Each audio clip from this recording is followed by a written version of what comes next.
Okay, Cam. I would encourage you to try to start loading a little bit later. Coach Woody's been talking to a lot of guys about not really going back until their foot starts going forward.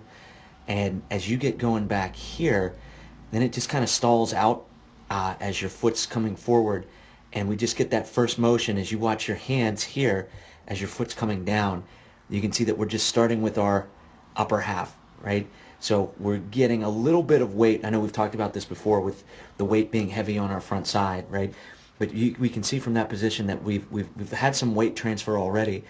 But the biggest thing is I'm just watching your hands again as your foot comes down there, and you can see right as it's landing that that's just starting your swing before we've really generated hip turn down there.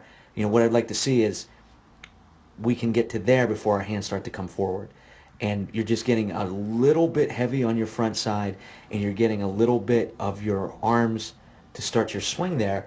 And the end result that we have is we've got just kind of an up and around swing. So if you just watch your head, you can really see how your force is up and around, up and around, up and around.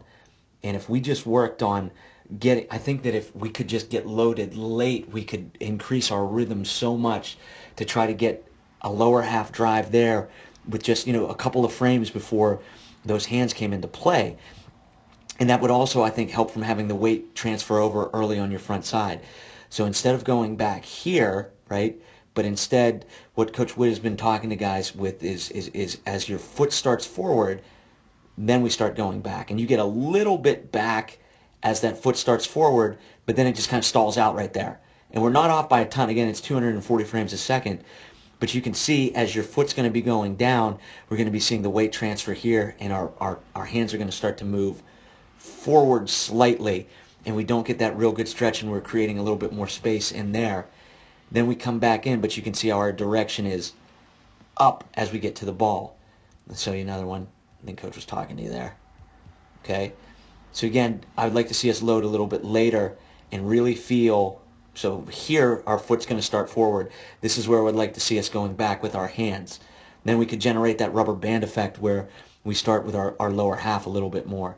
So as your foot's coming forward, see we're just getting a little bit of weight transfer on our front side, and our hands are going to start coming forward just a little bit.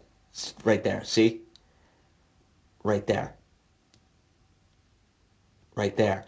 And now, as we've transferred our weight, we've gotten our hands in, I would love to see everything still back as we start that lower half.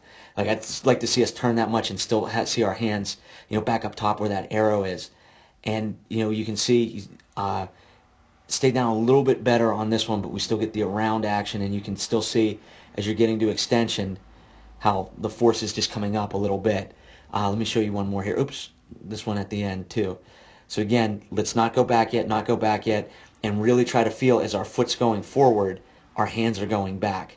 So I'd like to see us going back a little bit more there. You can see how we're stalled, and how we just started forward on that stride. We can really see on this last one how the weight has transferred forward, and as we watch our hands up there, we can see how we've started to leap forward with our hands a little bit, and we're not getting that stretch that we get with our lower half. I'd like to just see as I just kind of roll that, you can see that the hands just come a little bit ahead of that hip turn. And now as we watch here, we can see, if you just even watch, down here and down here, you can see how the force is really going upward, right? If you just watch your chin, you can see how it's going up. I know the net moves, so we can't use that as a something that's relative here, but you can see how your force is just up and around a little bit. So I would say let's really try to concentrate from here as your foot moves forward. Feel yourself loading back here to get that little bit of separation. That weight too, that will help that weight from flopping on that front side there. So if we could be loading now, and we could then feel, boom, without our hands moving up there, I think we'd be in real good shape.